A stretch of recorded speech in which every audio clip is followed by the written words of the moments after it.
Arsenal, like, with one of you just left behind. Oh, sorry. Oh, your 40th birthday. Always swearing. Did you have a birthday, dude? Like having our podcast? Yeah. Hold on for remembering my birthday. I can't remember all of it. What's Chris's birthday? Last time I had a butter. Huh? Last time I had a butter was my birthday. It is. When was that? Our own personal Geiger The counter. Sunday of Gilwell, 9th of July.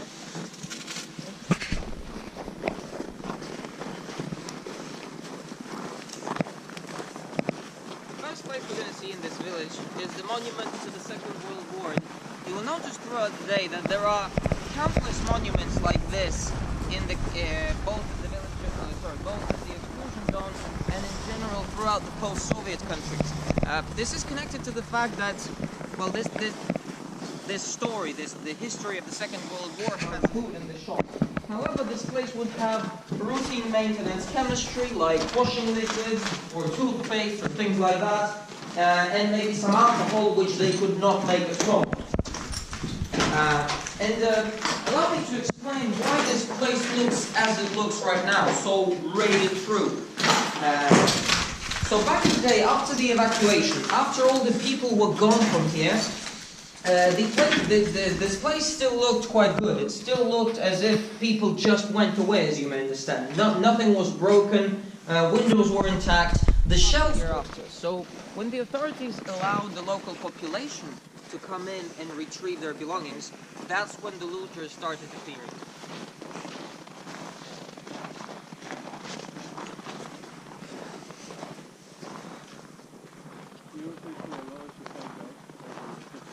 No, it's always the same dogs. It's pretty much the same dogs.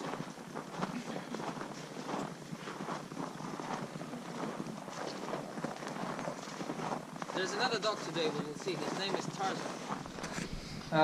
When the Soviets made this house, they did try to make it as pompous as possible, so they installed some of these wall prints on the wall, some of these murals, to symbolize, well, basically to symbolize the Ukrainian culture. So you can see here, for example, one of the symbols of Ukraine is the wheat, because Ukraine is known to be the wheat supplier of Europe. For some time, Ukraine was exporting the most grain into Europe. We have these massive fields where grain grows, from which we make bread. And that's why this is one of the national symbols of Ukraine. So you'll see that a lot throughout Ukraine, the symbol of this wheat. When we step here, so please be careful, you can step here, and then just make a step over the hole. So this used to be the main hall, and that phrase there, on top of there, that is a Soviet phrase. It says, "Long live communism, the enlightened future of the whole humanity." That's what it says. And I'm really happy that it didn't happen, to be honest with you. I'm a Ukrainian nationalist, so I can tell you many bad things about the Soviet Union. If you ask me separately during the day, I'll tell you more. But something I will tell you anyway, because it's kind of part of the story. You can see that the floors, the wooden floors, are above the ground. So there is a distance between the ground and the floor, the wooden floors. The reason for that, there are two reasons to be precise. First reason is that winters tend to be quite cold in this part of the world, as you can see. And secondly, so to keep the feet warm, you raise the floor above the ground a little bit. In addition to that, these territories have a very strong bond with Judaism, historically. Well, there is this cultural thing in Judaism that you cannot throw away books. If you're a Jew and you need to throw away a book, you have to hide it. And the tradition is to hide the book under the floor. So that's why they leave a little. A private house we're going to see right now. And before we enter, I ask you, so when we go inside, feel the smell of the insides of this house. For some reason, it's still there 30 years on. And this is a very special smell which I did not find in any other country of the world I ever visited. And I visited quite a few. And the thing is that, well, this is a special smell of this part of the world. The country house of my grandparents smells absolutely the same. It's a nice smell, it's not a bad smell. But just, this is a special smell. You're not gonna feel it anywhere else around the world. Especially Ukrainian grandma's house now. Not necessarily Ukrainian. I think it's this post-Soviet thing. Post-Soviet smell.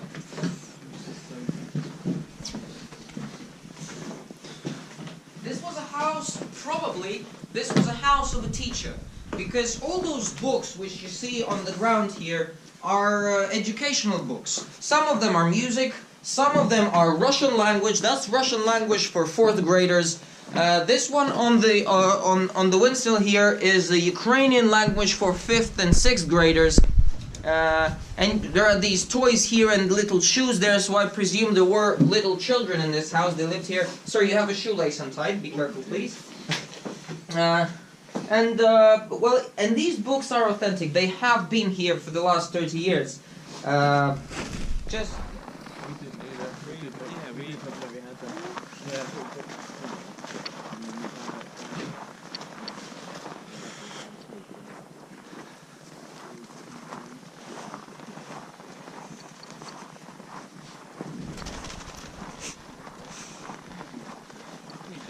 From anywhere and then travel somewhere. It then settles somewhere, and wherever it settles, that's where it would be dirtier, right? And then where the cloud did not settle, that's where it would be cleaner. So the gamma waves which the hotspot emits would be denser closer to the hotspot than further down from it.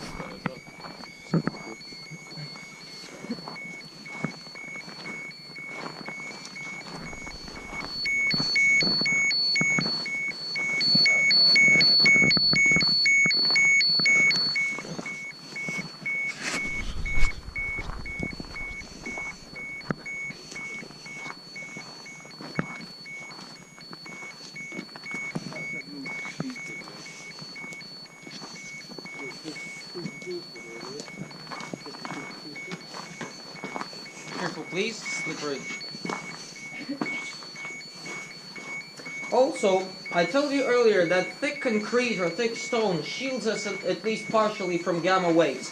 So, you can see your Geiger counters will show now.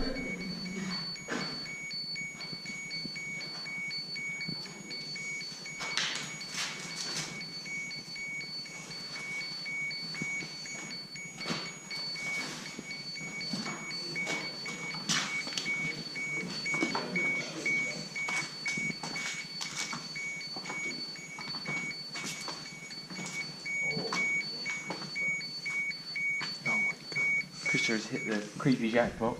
Ooh. That was another leaving.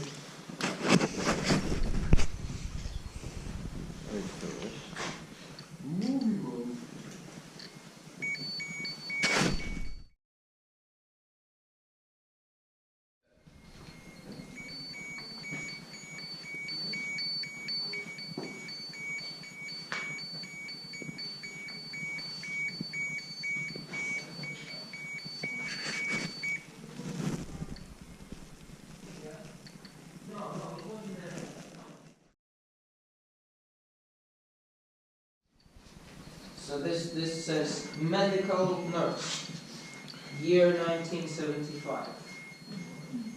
Yep. You got the Aeolyn. Look at that. Laws on labor of women in the USSR, written in English. Contents. Yep.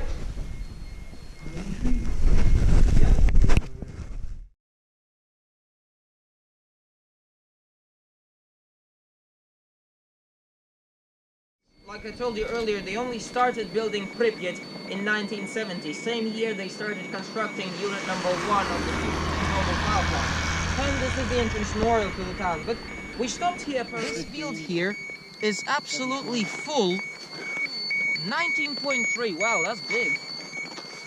That's real big. That's cool. Let me have some of that radiation. Are we gonna die? And as you can see, especially in winter, you can clearly see. So, the truck is gone. And we're all alone. This is the center of the town, and we'll be back here, but I offer you to take an until.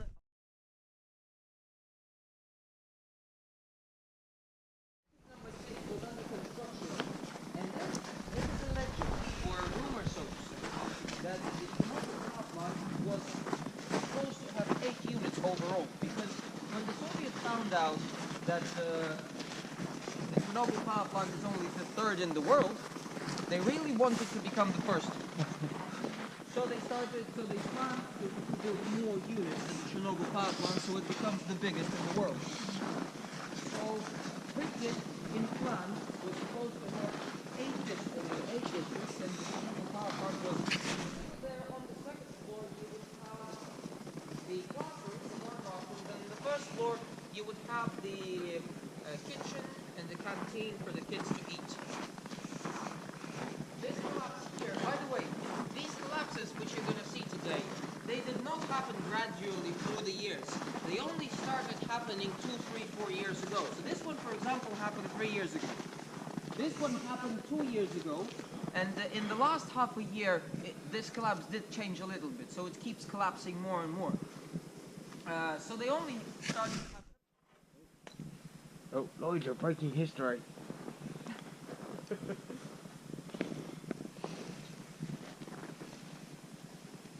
Quite a big school. So this was like a high school? Not a high school, no. Like a junior and middle. So we high school. This stained glass picture, these stained glass pictures. So the thing is that the sun rises from that side and sets on that side. So basically there is sun here all over the day because it travels in that direction. Yes.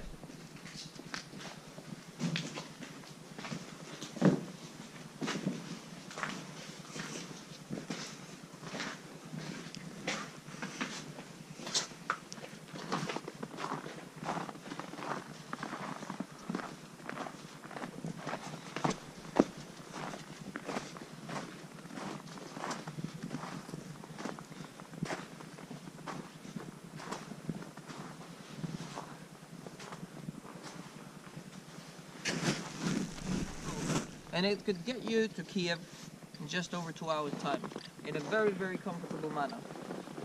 Currently, on the other side of the river, over this hill, we have the big sand plateau, which is a wasteland for radioactive items, which were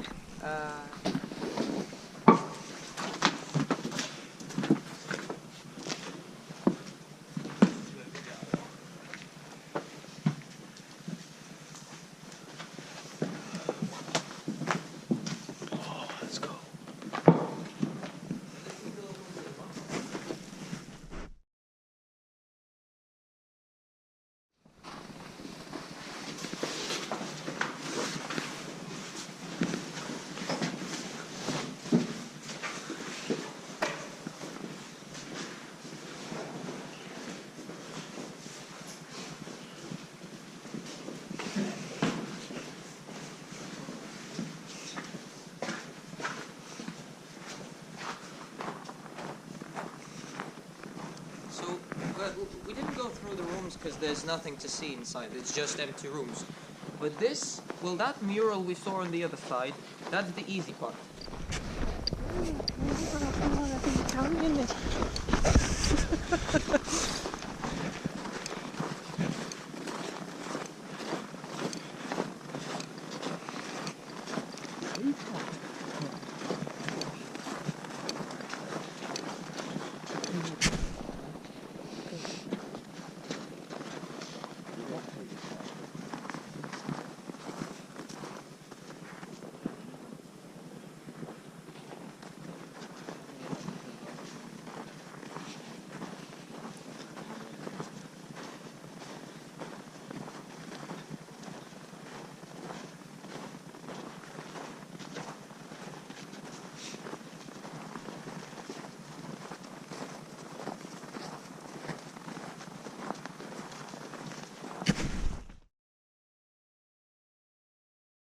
Other places of the Soviet Union, the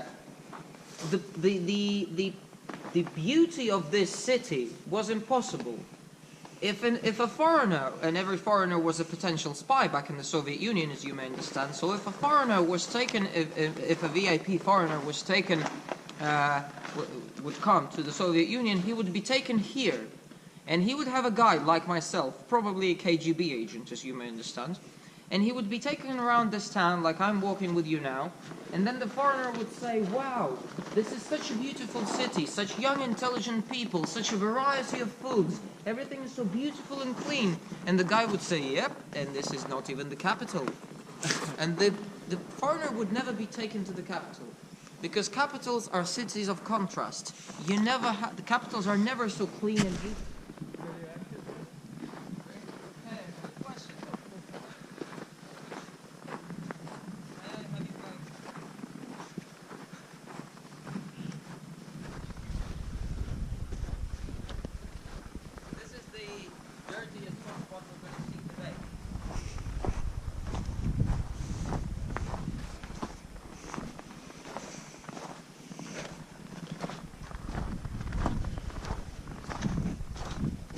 It's absolutely tiny, and the thing is that if you measure beta radiation here, it would be lower than gamma radiation, and this means that probably there is an alpha particle somewhere there. How did it get there? I have no idea. Maybe it flew off the helicopter's propeller. But the thing is that it spikes up to 70 here, that's what they tell me. The highest I got was 60.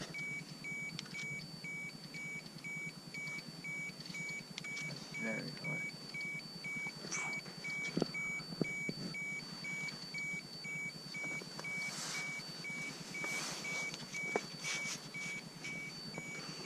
Okay, see? I move it just like a millimeter away and it goes down. 64. That's the highest I got so far, lucky day.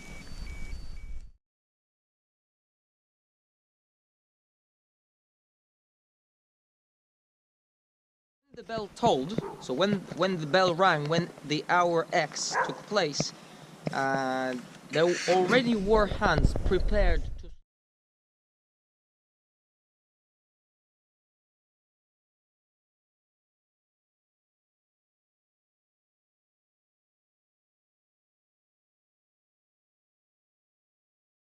Let's say this is Earth. And the problem with the radio signal is that even if you launch it parallel to the ground, it travels only straight, it never bends around the corner. So at some point it'll just leave the atmosphere and dissolve in space, and that will be it. So what the Soviets...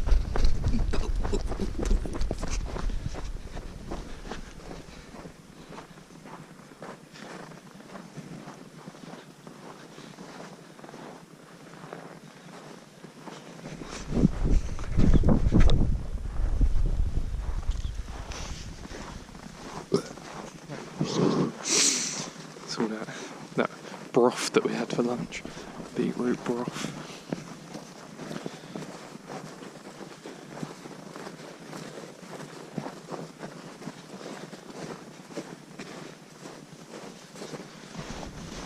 Don't touch things.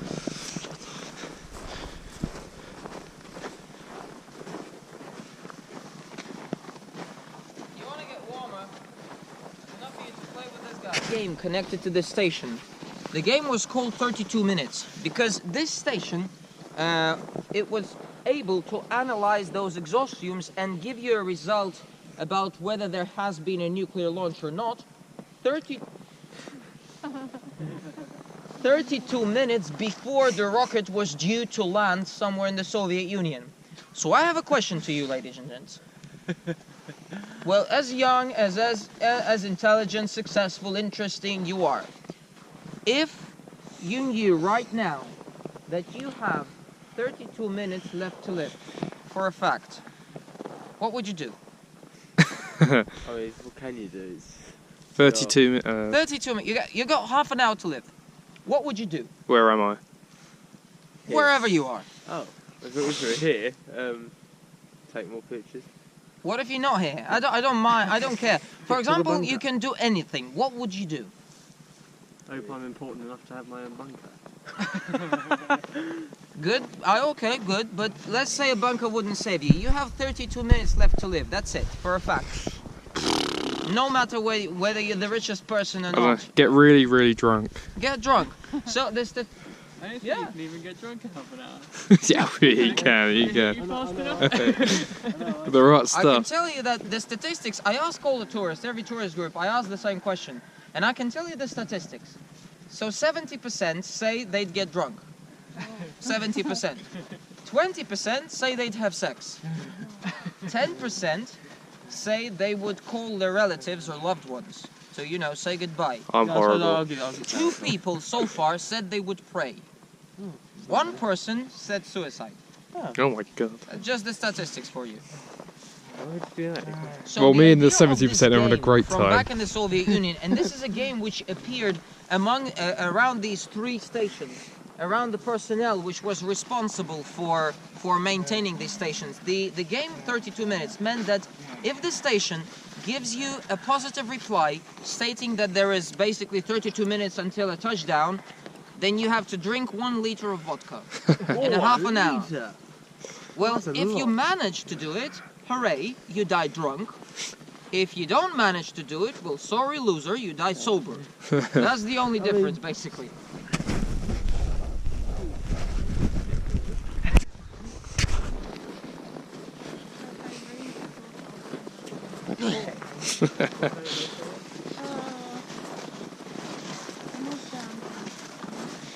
Yeah.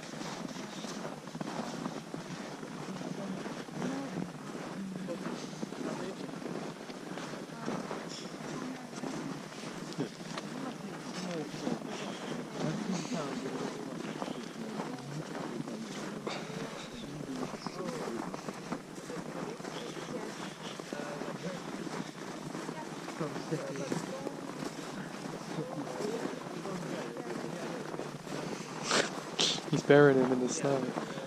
Quick, bury the dog. Bury the dog. What are they called?